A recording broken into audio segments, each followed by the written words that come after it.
I see it, we have two options. Join forces and kick the Elders off our world, or kill each other here and now. The choice is yours.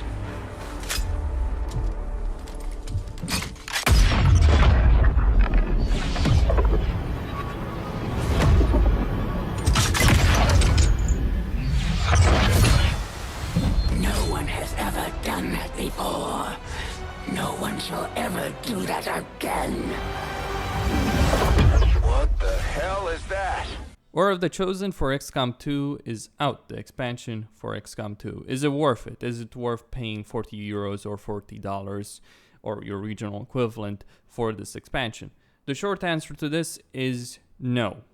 The long answer is that for that price point, which is significant, you get free new enemy types, priests, purifiers, and specters. You get free bosses, the Chosen, who don't just show up in battles to fight against you from early on in the campaign, but they also have a significant presence on the campaign map.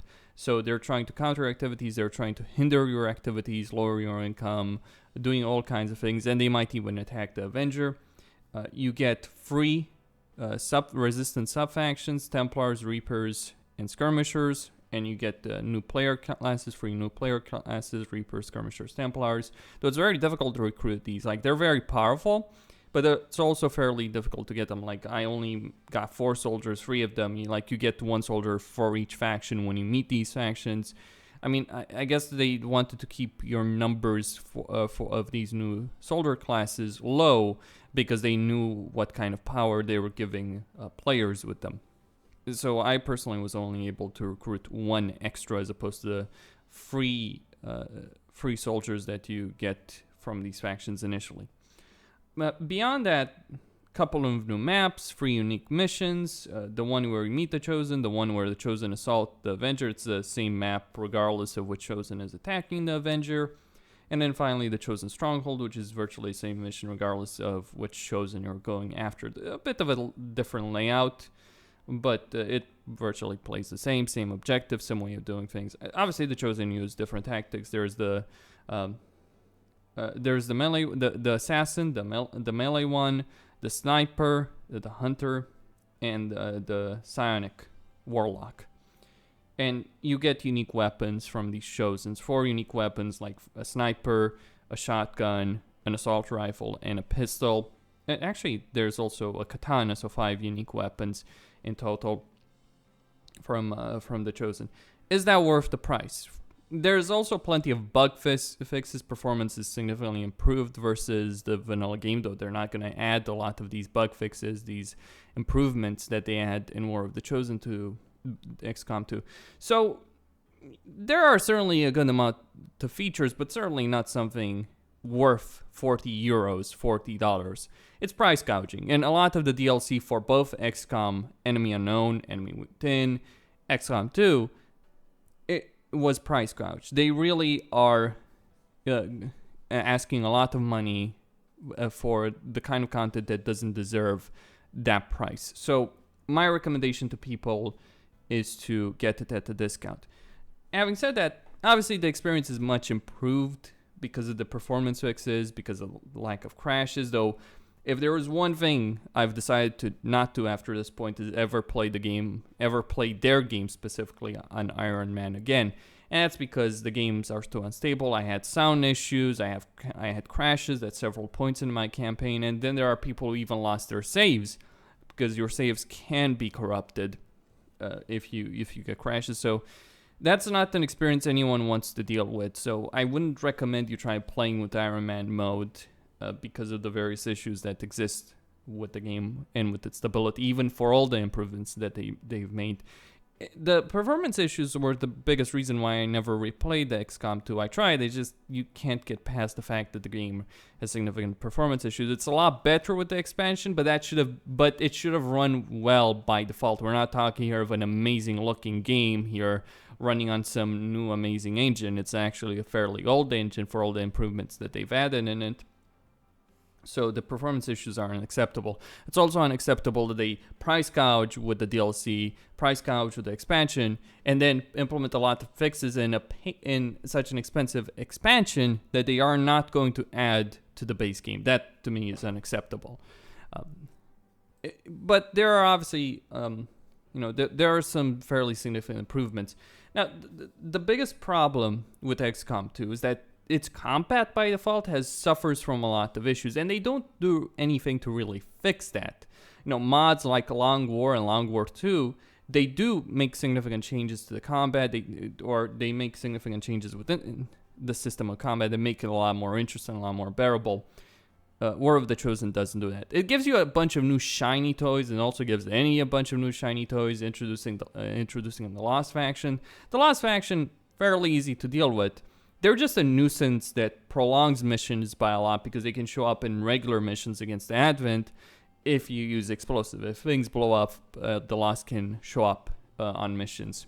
On certain missions, not all missions, they can show up on missions depending on the Dark Event, depending on the mission you've gotten. They can show up. They can be annoying because they make things last much longer, but beyond that, they're not really a threat, so to speak. I mean, it sounds nice in theory to have a zombie faction, but it really just but it's really just tedious once it and quickly wears its welcome.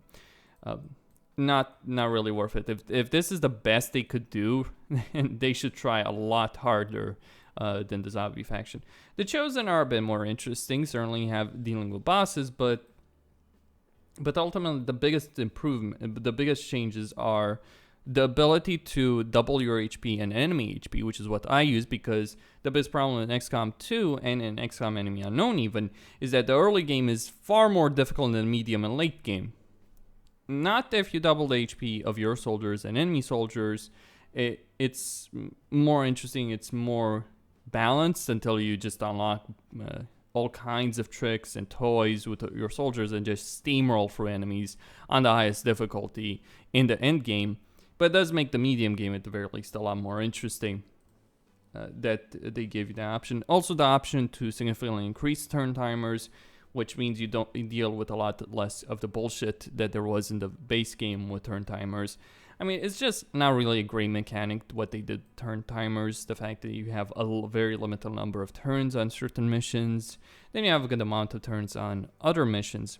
It's imbalanced, and actually there's a great deal of imbalance, and the expansion does very little to fix that. In fact, in some ways it makes things a lot worse because they don't really put too much thought in all these in all these options or all these difficulty levels. It's nice to be able to double the HP of your soldiers and the enemy. That certainly makes things a lot more interesting, but the base game should have been balanced in a better way, and it isn't.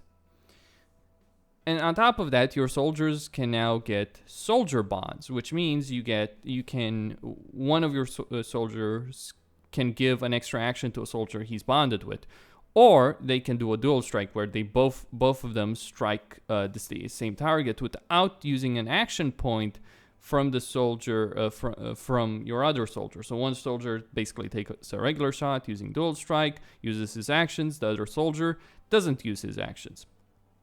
And you can also throw in bonus movement points.